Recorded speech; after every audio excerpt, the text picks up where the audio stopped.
Hello everyone. As the title says, I'm going to teach you some tips on how to become a better survivalist. First I'll start with Noob, then Veronica, and finally 007N7. Without anything else to say, let's start.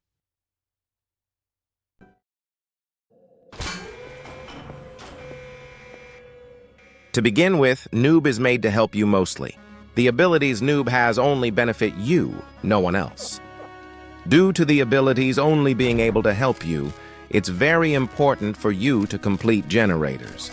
Either way, you practically don't lose anything at doing mostly generators. That helps your teammates already. When you start getting chased, your best option is to use Bloxy Cola, but due to the slasher getting me off guard, I didn't have enough time to use it.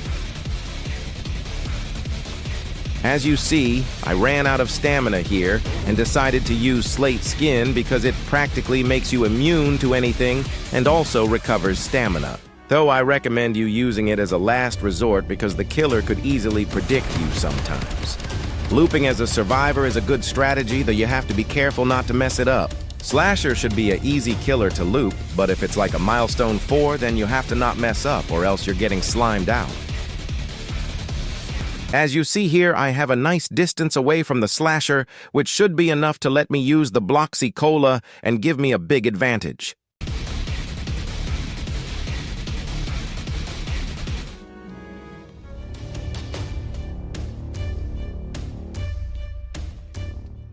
See?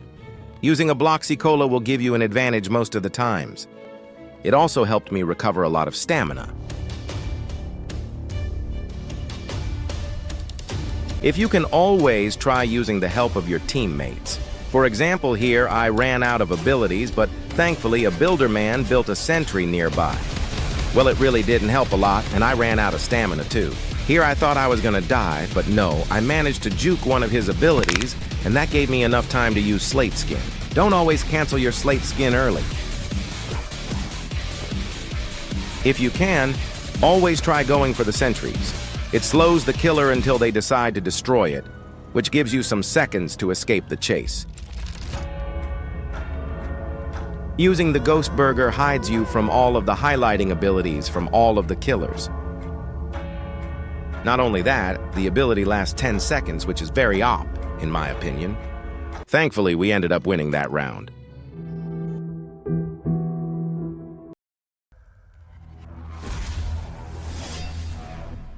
Another way you can use the Ghost Burger is when you're doing a generator. Here, the One Monk 4 used Unstable Eye, which should have highlighted me. But guess what? Because I used the Ghost Burger, it didn't. That's how I completed the generator safe and square. Risky way of using a Ghost Burger.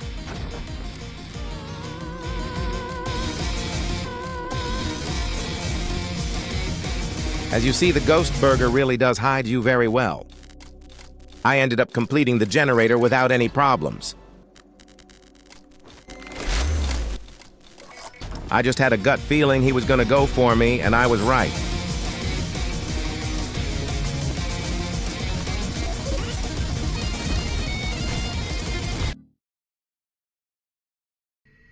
Welcome to our show, or at least your device! Now, tips to using Veronica. First off, you always want to try putting your graffitis somewhere hidden. Veronica depends a lot with the graffitis. If you don't put any, you're probably gonna end up dying. Do remember, doing 3 tricks in a row gives you the battery thing, which then you are able to regenerate life if you get damaged later on. Doing a generator puzzle gives you 8% of the battery, which is quite a lot if you manage to complete a generator, because it'll end up giving you 32% battery.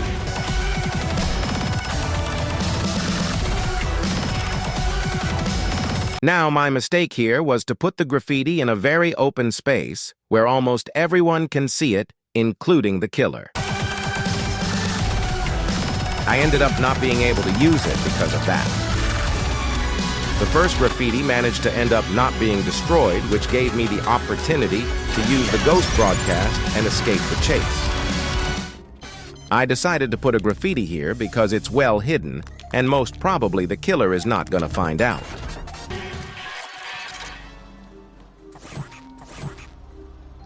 Always use mobile if you see that you're safe to use your stamina to get to places more easily.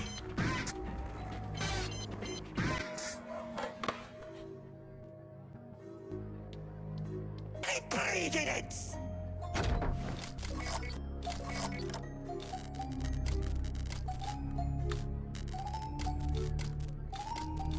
If you see the Noli is an experienced player, then wait and see if it's gonna teleport to you. Which, as you can see, he did teleport to me.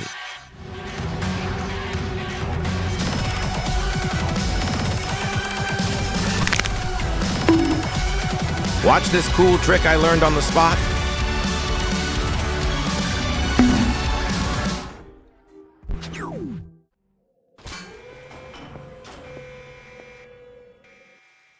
Finally now for 007N7.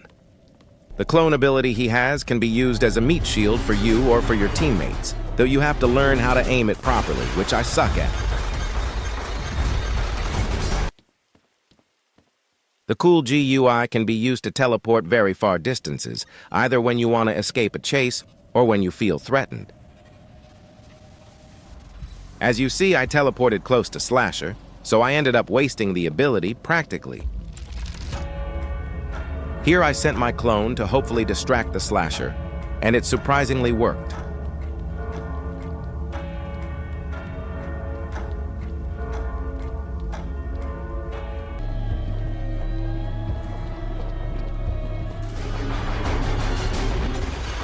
We ended up winning the round.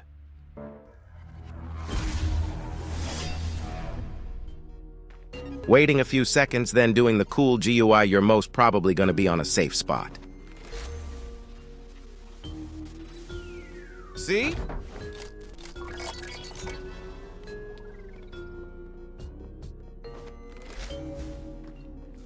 I heard the 1 Kang 4 use unstable eye, so I knew I had to at least, hopefully, distract it with my clone. Also, never use aimless. That's probably the worst way of the clone moving. It's pretty easy to see it's a clone for the killer. Remember what I said earlier about the clone being able to be used as a meat shield? Well, here I tried my best to help the guest, but I missed horribly and made it too obvious it was a clone. As you see, the 1-Rat-4 did not hit the clone a single time. Something important is, U7N7 is still a survivor, so using your clones to help a teammate is not necessary. But do it if you finish the generators.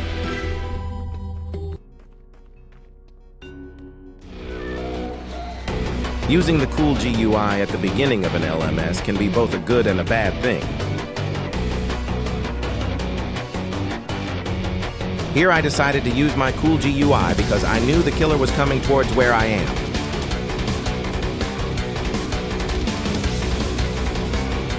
It ended up not working at all.